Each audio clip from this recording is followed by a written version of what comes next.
Hi everyone, Tams here. In this video we're going to talk about how to write a letter for positive change. Now I have gotten a ton of requests on making a video about this ever since I announced that the Tampa Letter Writers Club is meeting this Saturday to have a writing a letter for change event. And so not only have I gotten these requests, but so has the Paper Seahorse, where we are going to be having the event. So I am going to put together this little video of some tips and best practices. So one of the biggest questions that I've had and other people have had is, does a handwritten letter or a tangible letter have any effect in this digital age that we live in? I am personally very lucky to have in my life friends and family who, because of their jobs, do have to work with local, state, and federal government for various reasons, and they know the ins and outs of Washington, D.C., and they have to work with a lot of politicians, all parties.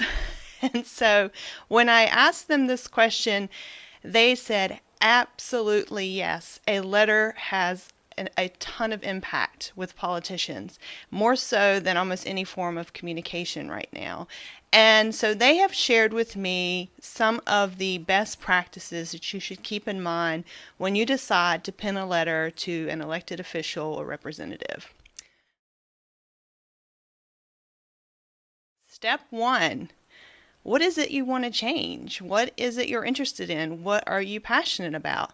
Now, you don't have to tell me, and you don't have to be interested in the same things that I'm interested in, but for the sake of this video, I'm going to give you an example for each best practice so that you know, have a better idea of how to use this. So I live in Florida, and one of my passions and one of the things I'm most interested in is water conservation.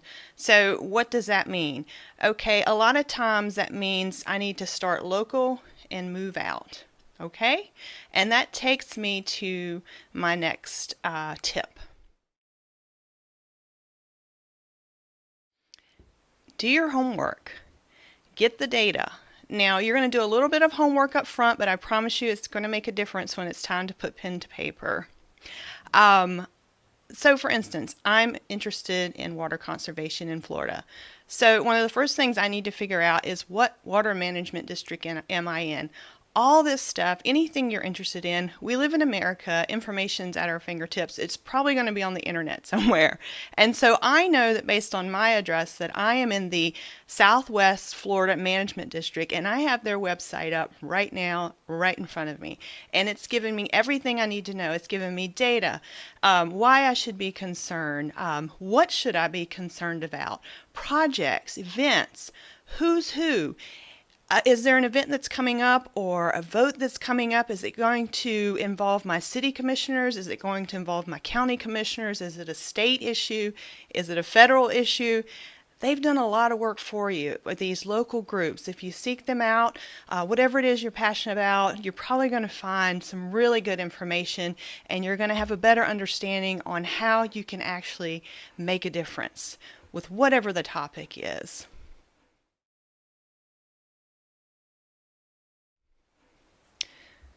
All right, the next step is make sure you figure out who's who and who you need to really contact to make a difference. Is it a city commissioner? Is it a county commissioner? Is it a state representative?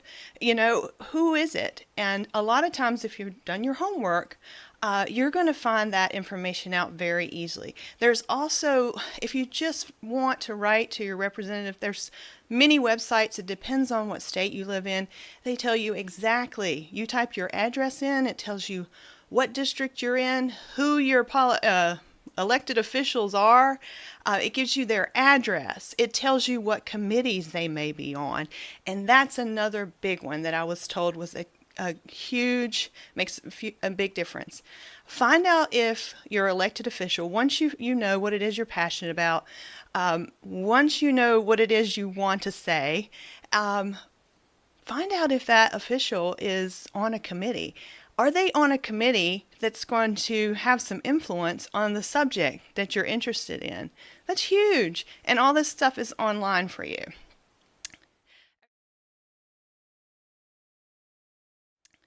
Okay, now it's time to put pen to paper and actually write your letter.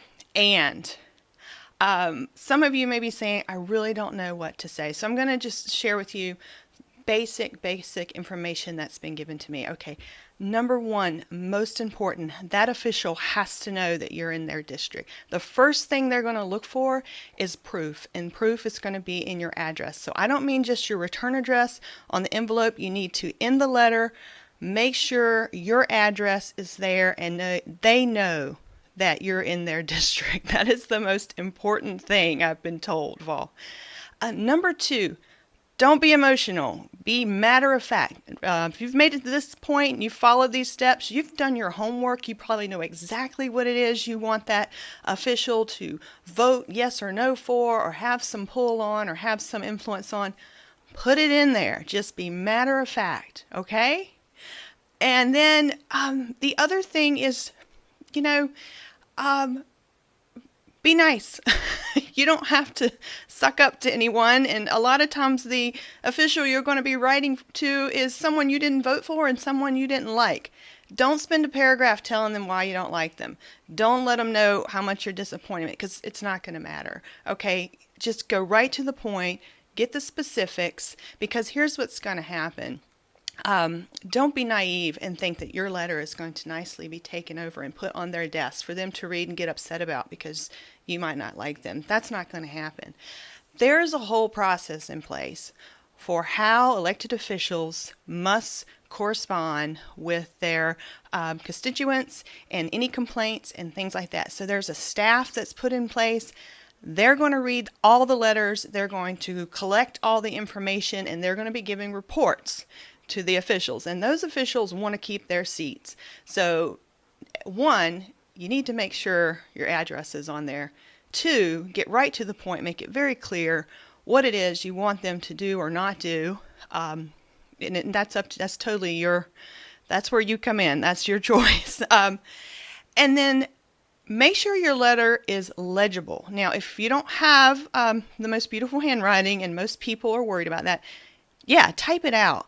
But make sure you sign it with your handwriting, okay?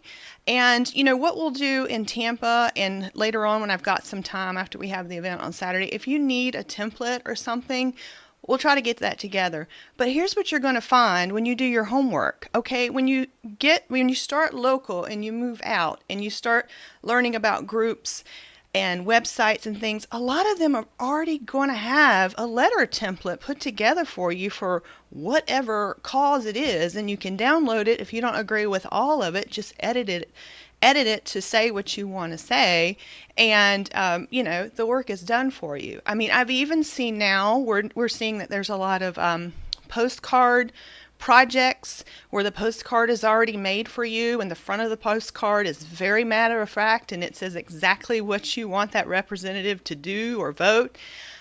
But remember, always put your return. You've got to put your address on there. You've got to prove that you're in their district, because that is the key thing. And because there's so much that's happening now, you've just got to make sure they're not getting inundated with something that could be produced by a robot, because they're going to dismiss it if they think that's what it is. So anyway, I hope these tips were helpful for you. Again, if you want to know more and you're in the Tampa Bay area, join us this Saturday. I'll have my computer there. I will, whatever your issue is, your cause, your passion, I will try to help you narrow it down to maybe finding some local groups, or helping you find who your representative is.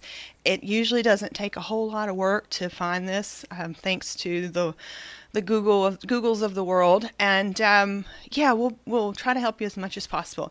And like I said, what we'll do is later on, once we've gotten this event over with, if I can find some templates, or if you want a copy of any letter that I may have written, or if I can just write a draft letter or something, I'll put that together, and we'll put it on like maybe the Paper Seahorse blog or something, and you can download a PDF. So just keep watching the the Paper Seahorse blog, because that's kind of where we're housing all of our Tampa letter writers, best practices and things like that.